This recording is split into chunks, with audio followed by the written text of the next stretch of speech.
সংরক্ষিত স্থাপনাগুলোর একটি জাতীয় সংসদ ভবন। সেই সংসদ ভবনের স্টোর রুম থেকেই উধাও 1343টি কপার বাসবার, সরকারি হিসেবে যার মূল্য 2 থেকে 2.5 কোটি টাকা। বাংলাদেশের সবচেয়ে রিট জাতীয় আইন জাতীয় সব কিছু ফাঁস হয় সংসদ ভবন, যেটা বাংলাদেশের সব কিছু পরিচালনা করে যে সংসদ ভবন। ওই সংসদ ভবনে 1133টি কপার বাম্পার চুরি হয়ে গেছে। তো কে চুরি করলো কেউ বলতে পারে না। এক একজনের উপরে দায়বদ্ধ করে, যেটার দাম বাংলাদেশে 2.5 কোটি টাকা, যেটা জনগণের টাকাই, এটা কারো টাকা না। তো আমার কথা হয়েছে এই জিনিসগুলো খাইলো কি, নিল কি? এই যে সংসদ ভবনের মতন এরকম একটা জায়গা, যেটাতে চুল পরিমাণ কোনো কিছু চুরি করার মতো না, বা কোথাও বাইরে যাওয়ার মতো না, বা কোথাও বিক্রি করার মতো না, ওই জায়গা থেকে 2.5 কোটি টাকার জিনিস উধাও হয়ে গেছে। কেউ বলতে পারবে না, সিকিউরিটি গার্ডও বলতে পারে না, ওইখানে যে কর্মকর্তা আছে তারাও বলতে পারে না, যেখানে রাখছি তারাও বলে তো এটা কোথায় গেল। মানে আকাশে উড়ে দিছে, রাত্রে চলে গেছে, না মাটির নিচে চলে গেছে, না কারো পেটে চলে গেছে এই টাকাগুলো। মানে এই দেশে চুরিটা এমনটা বেড়ে গেছে, যে জায়গাতে আপনি যারে দিবেন সে খাই লিতেছে। মানে যার একবার দিবেন হেতে যে কুমিরের মতন খাইছে হেতে তাকাইব না।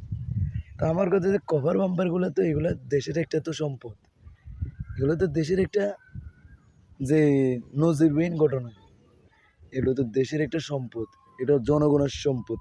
এই জনগণ সম্পদ আপনাদেরকে দিছে যে আমানত রাখার জন্য। ওরে বাবা রে, আমানত কি রে ভাই, কখন খেয়ানত করবো, কখন কুমিরের মতন গিলবো, এটা হচ্ছে এই দেশ। এখন আমার কোথায় গেল এইগুলো? মানে এগুলো নিয়ে এখন আর কোথাও কথাবার্তা নেই।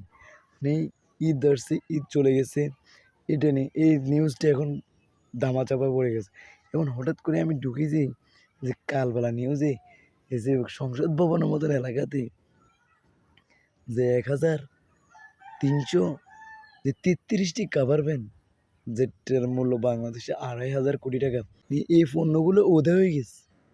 এখন এটার খোঁজও নাই, এটার মা বাবাও নাই। তো এই মা বাপকে এটা বাইরে বেরো কবে? বাবার আরও কদিন, আর কত দুদক লাগাবেন, আরও কত দুদক লাগান, যেটা তাড়াতাড়ি অনুসন্ধান কার ফ্যাটের ভিতরে ঢুকছে, কে এটা বিক্রি করে কোরবান দিয়ে লেছে, যেটা গরিবের দেওয়া হয়নি। তো বলি কি ভাইয়া, আমাদের এমন এমন কুমির আছে ভাইয়া, এগুলো বিক্রি করে যাইছে আনবো হাতে কোরবান দিচ্ছে, আইনচার মতন খাইয়া ঘুমাই রয়েছে।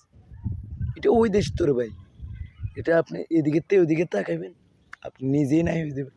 আর নাহলে আপনার ব্যাগ থাকবো, আপনার আন্ডার প্যান্ট থাকবো। এটাই দেশ ভাই। এটা এমন দেশে বসবাস করছে, যে দেশে যে সারা বাংলাদেশ পরিচালিত, সারা বাংলাদেশের যে সব কিছু আইনদারি, সারা বাংলাদেশের যে সব কিছু পাশ হয়, ওই জায়গা থেকে আপনি দেখবেন যে 2.5 কোটি টাকার জিনিস নেই। মানে এটা অবাক করার কোনো কাণ্ড না, এটা আমাদের দেশে অহরহ ঘটে।